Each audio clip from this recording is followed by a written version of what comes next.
Laverne. I'm a sister of Joe Griffith, who was murdered on August 31st in the mass shooting.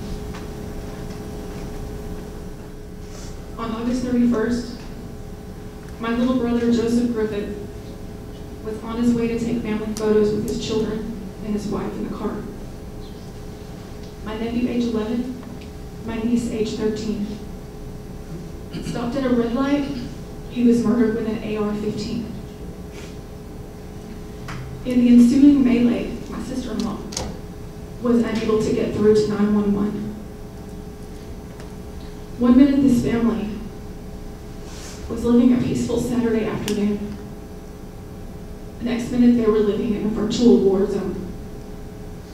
Our whole town was in a virtual war zone. My brother owned guns. He valued the Second Amendment. And if he could speak today, he would tell you that he still does. I own a gun. I value the Second Amendment. My brother and I both passed background checks to obtain our guns. Both law-abiding citizens. I believe we have an inalienable right to protect the lives of our own and the lives of our children. But I also deeply believe that we have an inalienable right to walk peaceably through our streets without being shot down. The shooter who murdered my brother murdered 6 others, wounded 22, and traumatized countless others. Should never, under any circumstance, have had possession of a gun. Before I go further, I want to introduce you to my brother, because he must be at this point, sadly, just a name on a very long list of names of people across the United States who've been slaughtered. But I want you to know a little bit about him. Joey was my baby brother, the youngest of 3. With 2 older sisters, he was often harassed with hair barrettes and makeup. We forced him to eat mayonnaise out of a jar. No, wait. He was that bratty little brother that would make faces out the window if my little boyfriend was over. He was super hyper. One day my mom asked me to help her find him. She was calling for him. I went down the hallway to where our bedrooms were, and I hear this maniacal chuckling above me. And I look up, and there's my brother with one set of hands, with his hands on one wall and his feet on the other, a literal 7-year-old Spider-Man. When I was 12, I don't know what kind of injustice was being served up to me at home, but I had decided I was going to run away. And his bedroom window was the lowest to the ground, so, it made more sense to go that way, and also I wanted to bid him goodbye. I woke him and said, I'm leaving. Things aren't good around here. And I want you to have this penguin to remember me by. And he just cried and asked me to stay. So I did, let him keep the penguin. And when I went to visit his grave, shortly after his death, I wanted to cry and beg him to stay.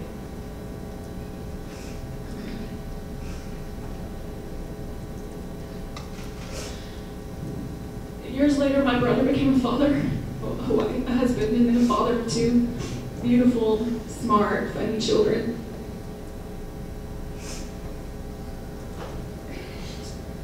Obsessed with Star Wars, teaching them all of life humorous things, teaching that Sandlot was a classic, teaching them lessons in humor. He was funny, so funny. I have these wonderful videos where he's impersonating people. I lament that I never got his Forrest Gump and Lieutenant Dan on film. Those are his best.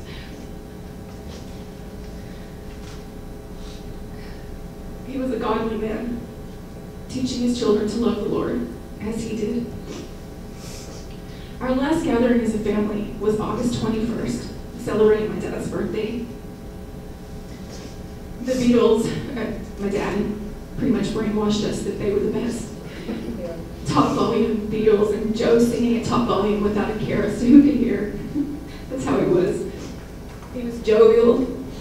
We laughed all night, and I thank God for giving us that last night, because we wouldn't know that 10 days later we would never see him again. He was robbed of his life. Robbed. His children were robbed of having him. His wife has been robbed of having him. I implore you, please, as you hear or see his name on a list, as you prepare to listen to the rest of my address, that you will remember him.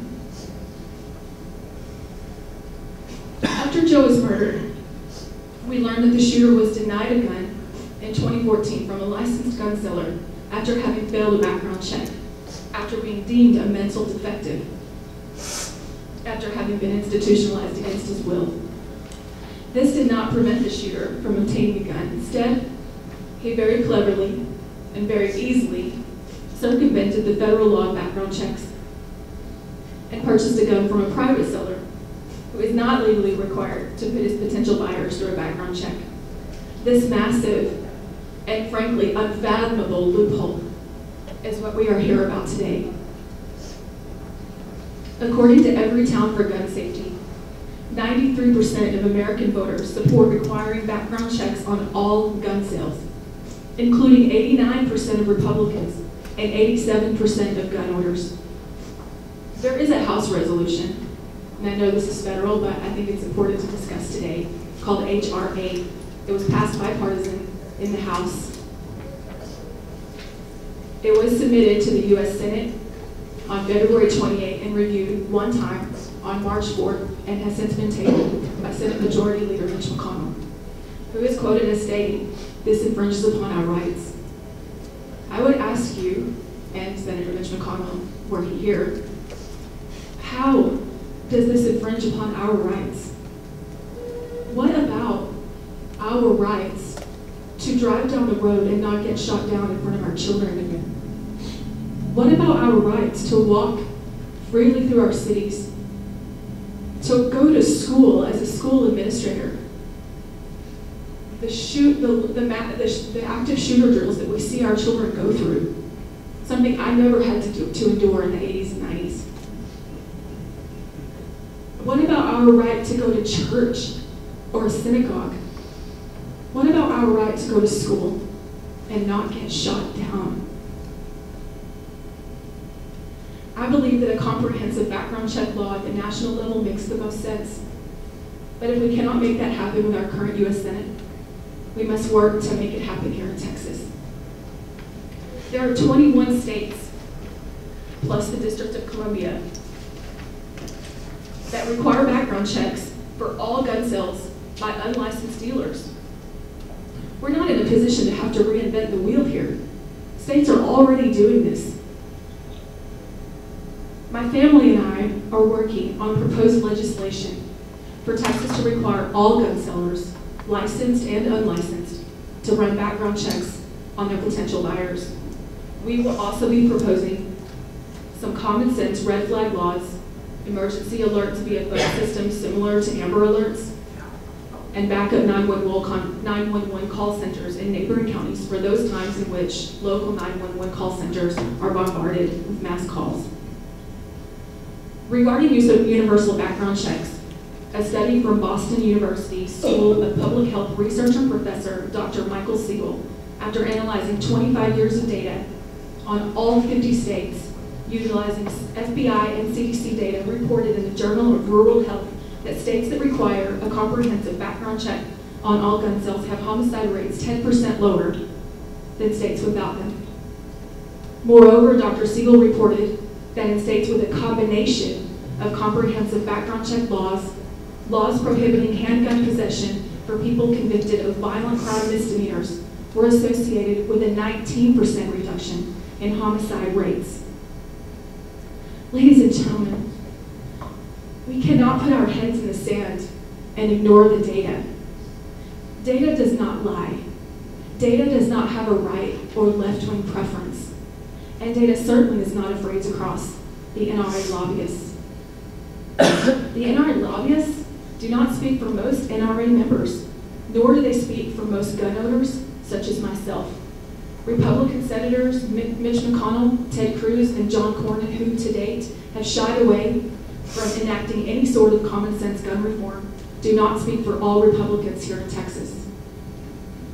Also, as a school administrator and a licensed professional counselor, I am sadly all too aware of the pressing concern that is mental health. I believe wholeheartedly that mental health issues and access to mental health care should be addressed immediately. However, there is no panacea for mental health issues. Mental health issues start in early childhood.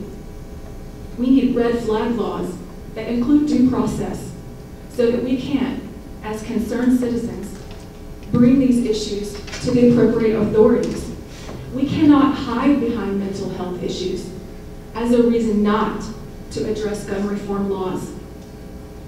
America and Texas is an emergency room in which none of the doctors are working to triage the most pressing issues.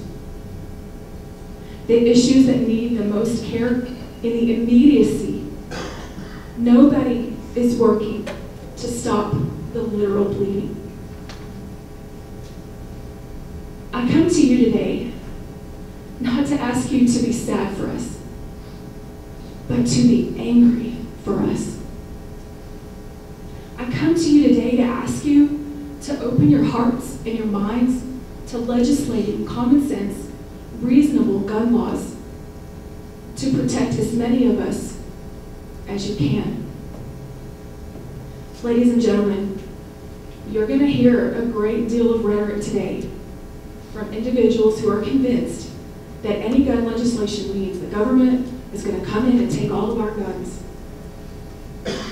That is not what we are proposing. Universal background checks would help to ensure that violent criminals and the mental detective, which, by the way, and this is important to note, is vastly different from individuals suffering from mental health issues such as chronic depression or anxiety disorders, but that those people that are mentally defective and violent criminals do not obtain guns. Will implementing legislation for universal background checks ensure that no bad guys get guns? Certainly not. Does criminalizing selling drugs prevent all people from selling drugs? Certainly not. But when they are caught selling drugs, we penalize them. We don't just throw up our hands and say, I have laws. Without a law requiring background checks on all gun sales, with the exception of family-to-family sales or transfers, we cannot penalize people like the seller in Lubbock, who took money from the murderer and slaughtered my brother in front of his children. To my family, that seller is covered in blood money. And he should be accountable for these murders. But he won't be, because our system is broken. Ladies and gentlemen, it takes 107 seconds to run a background check. That's less than 2 minutes. For those against this, I would ask, is this inconvenience to you to submit your buyer through a background check more valuable than even one person's life? If we can prevent even one more child from being murdered, if we can prevent one more father from being murdered in front of his children, if we can prevent one more mother and father from burying their child, if we can prevent one more daughter from rolling up to her brother's gravesite to see her mother on her hands and knees, digging in the mud in order that her dead son would have brother's flowers on his grave.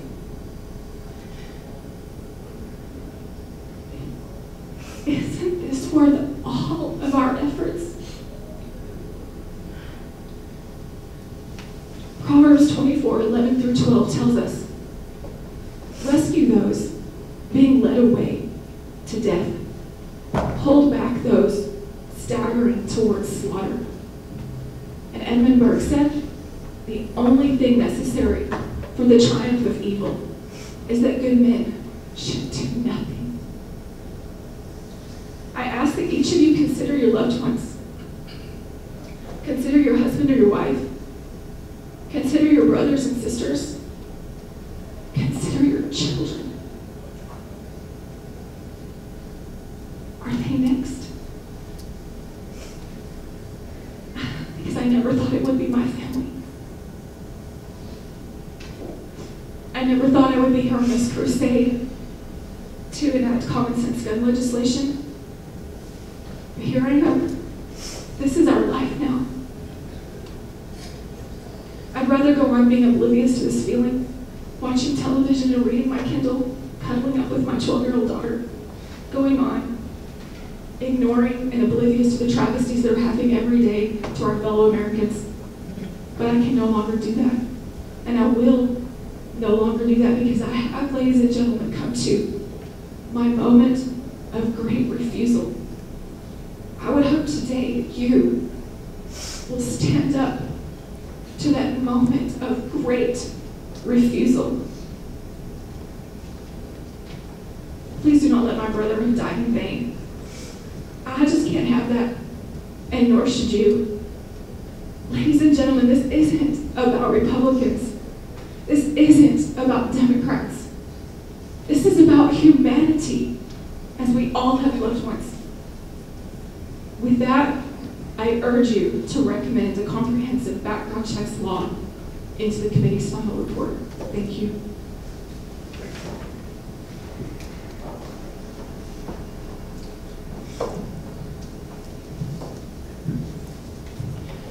Thank you, Carla.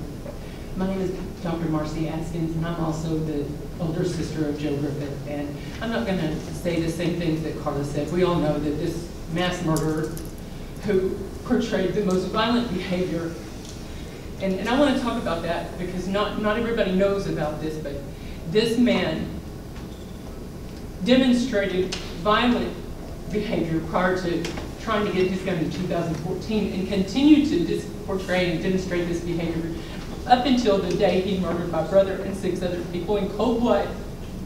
This man was admitted against his will to a mental institution. He threw a chair out of a window trying to escape. This man assaulted the person that was trying to help him. This man was on his roof shooting innocent and defenseless animals. This man was confrontational, brought a gun to a confrontation with his neighbor about trash. This is a man who got a gun legally through a private sale, who should have never been allowed a gun, let alone a gun of mass murder. I am a Republican. Obviously, my sister is a Democrat, if you can't hear that when she talks. We agree. You won't believe it, but this is the first thing in our kitchen table that we agree about. My husband is an NRA member, and I own 3 guns myself. We own, I don't know how many AR-15s. I don't know why we need that many AR-15s, but apparently we do. I'm not trying to take away your gun. I believe that a good guy with a gun is going to stop a bad guy with a gun every single time. That's what police officers are, that's what Secret Service are, that's what the military is, and that's what normal people do. Outside of churches, they hear a mass murder and they go in and stop the shooter. I do not want to take away guns. I do want crazy people to not have access to guns. I want mentally defective people who have demonstrated violence, who have misdemeanors that are not part of a background check. Violent misdemeanors are not part of a background check, as well they should be. Violence does not get better without intervention, it gets worse. Violent behavior does not resolve without intervention, it gets worse. This person did not have any intervention despite all of the things he went through. And he got a gun and he murdered my brother and 6 other people and wounded 22. All we're asking is that 94% of Americans agree with background checks. It takes 107 minutes. All of us that are law-abiding gun owners have sat through a background check at Academy. You know, you can scroll through your email and not even delete all your emails, and boom, your background check is done. That is for law-abiding citizens. And so if law-abiding citizens and 94% of Americans are okay with background checks from private sales, why can't we get behind that? Why do people have to continue to die? Because we can't get behind that. And that is just unreasonable and unfathomable. And I'm not trying to take your right away. Some Democrat leaders have said that we cling to our God and our gun and our religion, and that if you give the government an inch, they will take a mile. That's what my husband thinks. That's what I used to think. If I give an inch, they will take a mile. If I give up my AR-15, they're going to get my Glock 9mm. They're going to get my Versa 380. They're going to get my Remington pump-action shotgun that I shoot birds with. And that is a falsehood. If you do not want your family murdered in the street like my brother was murdered in the street, then please do something. If you want to know what it's like to sing happy birthday to your dead brother's grave, then do nothing like you have been. You know, the government made bump stocks illegal because it was a smart, responsible thing to do after a mass murder. And do you think that the NRA was throwing up arms? Were Republicans throwing our arms up and gnashing our teeth? Absolutely not. Because we know we are still reasonable people, as I know you are, as I know America is. Please do something so that no one else dies. And then on another topic, I would like for there to be a mass text warning. So, you know, in an area code, you can send a mass text for a tornado warning, a flood watch, an Amber Alert, but there's no mass text alert warning for shooters. And there were 2 mobile shooters in Odessa in the same month. This murderer and the other one who was driving around shooting innocent people that were pulled over. And why do we have to be sitting ducks in this city? Why can't the government tell us what is happening? Why will there not be a mass text warning for this area code, surrounding area codes? The shooter is in a USPS van and he was spotted on University Boulevard. Why can't that happen? Because my brother was shot because he had no knowledge of any of it. My mom sent us a text saying, oops, shooter, and my brother goes, yikes, where? And who knew that this person, this monster, was driving around murdering people, and another subsequent monster right after that? All I can tell you is that our options, our proposed legislation may not be perfect. It's critical that we talk about this. It's critical that we pass something, do something. As this committee's mandate is to do something, please do something. So that there's not another heartbroken family. Don't be sad for us, be mad for us, because we are mad. Thank you.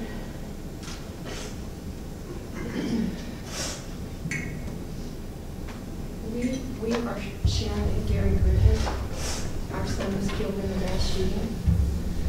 These are our beautiful daughters.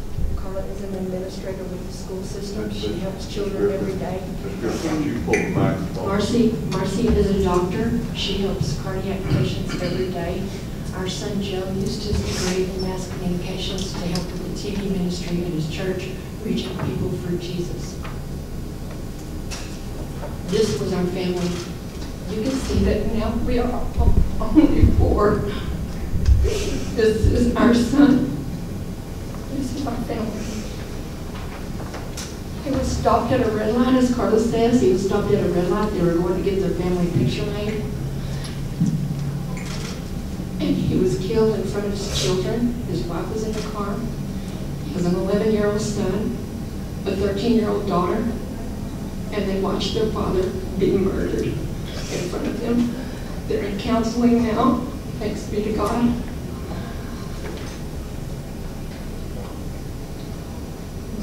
The mass murderer should never have been allowed to buy a gun. As my daughters have said, he wasn't able to purchase it commercially, so he bought it from a private seller. And in 21 states, not in Texas though, it's a crime. He couldn't buy it from a private seller because he failed the background check. So 21 states, not Texas, it's a crime to buy a gun from a private seller without a background check. The law failed us. Y'all are lawmakers. You have the chance to change the law.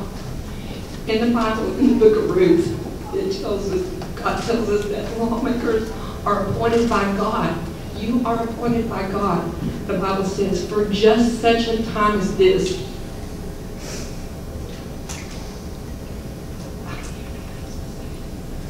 So the next time that a mother sits here in this chair, or some chair like this, and she talks to a committee like this, and her child has been killed by a mass murderer who failed a background check, and then also bought a gun from a private seller, then that's going to be on you, because you have the chance to change this. This is Joe. This is my Joseph. His life had meaning and purpose. His life had meaning and purpose. I'm asking you to help to give his death meaning and purpose. Thank you.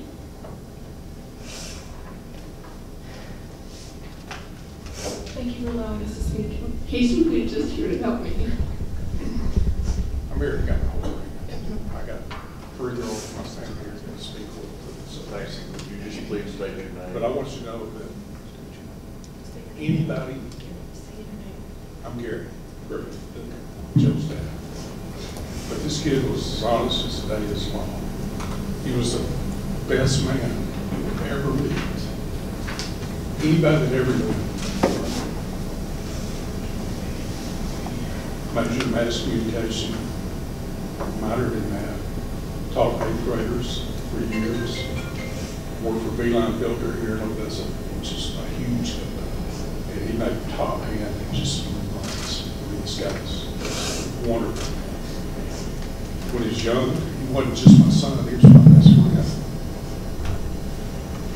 We'd go golfing just about every morning, especially on the weekends. He'd come to my bedroom, early. I mean, it might be winter like it is now. He didn't care. He would come to the bedroom, real young guy, 9, 10 years old, he started playing. He'd walk up to the bed real quietly, not the way there. Grab me by the arm, shake my arm and say, Dad, are we going? And I'd say, it's cold, son. He said, it's cold, no. Are we going? I said, yeah. And we'd get out there, the breeze would frozen over. But it didn't matter to Joe. He was just the best. Blessed by 2 older, loving daughters, or siblings, and all that. I've got about 2 son-in-laws back here that have to speak in front of me anymore. But it's like I said, God forbid, but had one of those senators got shot and killed on that day. They were practicing baseball here for years. I feel like this would have been passed the next week. Nobody knows until it hits at home. So I pray, hey, baby, y'all do something.